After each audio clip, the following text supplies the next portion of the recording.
सास की सोच। गौतम, जा अपनी जोरू को बोल, अभी थोड़ी देर में तैयार होकर नीचे आ जाना। वैसे भी सारे मेहमान आ चुके हैं। जी माँ। अरे गौतम की माँ, कब मिला रही हो अपनी बहू से? मैंने तो उसकी सुंदरता के बड़े चर्चे सुने हैं। आज हम भी तो देखे कितनी सुंदर है। वैसे मेरी बहू से तो कम ही होगी। काकी, भाभी इतनी सुंदर है ना कि हमको डर है कहीं किसी की बुरी नजर ना लग जाए। देखते हैं कितनी सुंदर है। अरे आप चुप कर और देख अपनी भाभी को, तैयार हुई या नहीं। अरे लो, भाभी आ गई। अरे कितनी सुंदर है, इसके चेहरे पे तो चांद सी चमक है। सुन रिमझिम, क्या नाम है तेरी भाभी का? सही पहचाना आपने, चांदनी है मेरी भाभी का नाम। क्या हुआ काकी, मुंह से बाहर शब्द नहीं निकल रहे? यह चांदनी भाभी की चांद सी सुंदरता ने आपका मुंह बंद करवा दिया। हाँ, सुंदर तो है, पर सुंदरता से क्या होता है? लड़की में गुण भी तो होने चाहिए। मेरी बहू में सुंदरता के साथ साथ संस्कार भी है। अरे वाह गौतम, सच्ची में तुम्हारी बीवी बहुत सुंदर है। हाँ, एकदम चांद जैसे अलग चमक रही है तुम्हारी बीवी इस पूरी पार्टी में।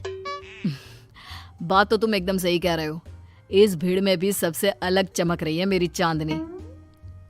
आज इस पार्टी में तुम्हारी बीवी की सुंदरता ने 4 चांद लगा दिया है। कुछ दिनों बाद जब गौतम की माँ आस पड़ोस की औरतों से गप्पे मार रही होती है। माँ जी, मेरी माँ की तबीयत थोड़ी खराब है, आप इजाजत दो तो क्या मैं और गौतम एक बार वहाँ हो आए? हाँ हाँ बहू, ठीक है। जब शाम को गौतम काम से आ जाए तो अपने मायके हो आना। ये क्या, उसने बोला और तुमने जाने दिया? हाँ, अभी उसने बताया तो सही, उसकी माँ की तबीयत खराब है। लेकिन तुमने जाने क्यों दिया? तुम्हें मना कर देना चाहिए था। लेकिन क्यों?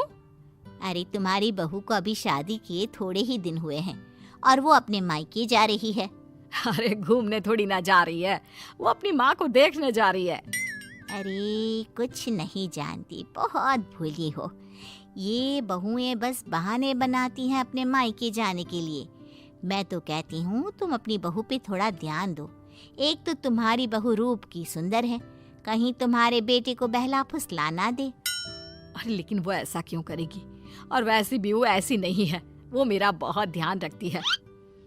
तुम ना आजकल के बच्चों को नहीं जानती।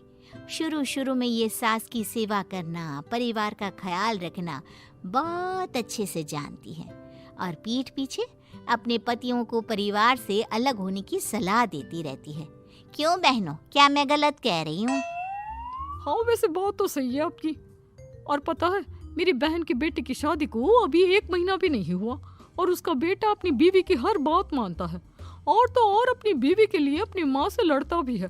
पूरा का पूरा अपनी जोरू का गुलाम बन गया है। तुम्हारी बहू वैसे भी इतनी सुंदर है, ऊपर से पढ़ी लिखी भी है। और आजकल की पढ़ी लिखी लड़कियां अपने पति को चिकनी चुपड़ी बातों में फंसाकर अपना काम निकलवाना जानती है। हाँ। अरे हाँ, पर मेरी बहू चांदनी समझदार है। हाँ, यही तो बात है। तुम किसी के चेहरे पे देखकर उसके दिमाग में क्या चल रहा है वो थोड़ी ना बता सकती हो। और हाँ, अपनी बहू के चांद से सुंदर चेहरे को देखकर धोखा मत खा जाना। अरे जरूरी थोड़ी ना है जो इंसान चेहरे से सुंदर हो वो मन से भी सुंदर हो, क्योंकि चांद पे भी तो दाग होते हैं। थोड़ी देर बाद सभी अपने अपने घर चले जाते हैं। शाम को चांदनी और गौतम घर आते हैं। और बहू, माँ को देखाई? जी माँ जी, अब थोड़ा ठीक है। बहू, अब तुम्हारा घूमना फिरना हो गया हो तो घर के कामों में मेरा हाथ बटाओ। जी माँ जी। मेरा ये घुटनों का दर्द कभी भी शुरू हो जाता है। बहू, लगता है आज सारा काम तुझी को करना होगा। कोई बात नहीं माँ जी, काम ही तो है, काम तो होता रहेगा। आप पहले अपना ख्याल रखिए। ठीक है, अब तो इतना बोल ही रही है तो मैं अपने कमरे में आराम करने जा रही हूँ। अगले दिन सुबह जब गौतम ऑफिस के लिए निकल रहा होता है। माँ, अब कैसा है तुम्हारे घुटनों का दर्द? ज्यादा तो नहीं हो रहा? नहीं तो शाम को चांदनी आपको डॉक्टर के पास दिखाएगी। तुझे किसने बताया? बहू ने इतनी जल्दी तेरे पास मेरी चुगली भी कर दी? माँ, चुगली नहीं, उसे आपकी चिंता है, इसलिए उसने मुझे बताया। उसे डर था कहीं आपका दर्द बढ़ ना जाए। थोड़ी देर बाद चांदनी वहाँ आती है। माँ जी, मैं सोच रही थी हम लोगों को अब किसी दूसरे घर में शिफ्ट हो जाना चाहिए। लेकिन क्यों? और अचानक से तुम्हें ये ख्याल क्यों आया? वो माँ जी, मेरी एक सहेली अपना घर बेच रही है और उसका घर गौतम के ऑफिस के पास पड़ता है। और देखिए ना, गौतम को यहाँ से ऑफिस कितना दूर पड़ता है और आपके लिए भी बाजार दूर पड़ता है। अगर हम वो घर खरीद लेते हैं तो हमारा कितना फायदा है। गौतम को ऑफिस के लिए दूर नहीं जाना पड़ेगा और आपको जब शॉपिंग जाने का मन करे आप जा सकती हो। ऊपर से वो मेरी दोस्त है तो वो हमें घर थोड़े कम दाम में भी बेचेगी। हाँ, बात तो तुम सही कह रही हो। कोई जरूरत नहीं है घर बदलने की। और तू क्या अपनी बीवी के हाँ में हाँ मिला रहा है? लेकिन माँ, मैंने एक बार बोल दिया ना तो बस, अब इसके बारे में कोई बात नहीं होगी। और ये कहते हुए वो अपने कमरे में चली जाती है। चांदनी भी उनके पीछे पीछे चली जाती है। क्या हुआ माँ जी? मैं कुछ दिनों से देख रही हूँ आप कुछ अजीब सा बर्ताव कर रही हैं। क्या अजीब सा? ऐसा ही तो करती हूँ। अगर तू मुझसे घर के बारे में बात करने आई है तो पहले ही कह देती हूँ, बिल्कुल नहीं। नहीं माँ जी, घर के बारे में बात करने नहीं आई। माँ जी, मुझसे कोई गलती हो गई है क्या? अगर कोई गलती की है तो डांट दीजिए, बात कीजिए। पर माँ जी, ऐसा व्यवहार मत कीजिए। मैं बिल्कुल बुरा नहीं मानूंगी। और अगर आप अभी बताना नहीं चाहती तो आपका जब मन करे बता देना। मैं बस इतना ही कहने आई थी।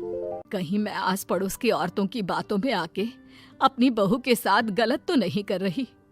और वैसे भी वो सही तो बोल रही थी। उसने मेरे और गौतम के बारे में ही तो सोचा।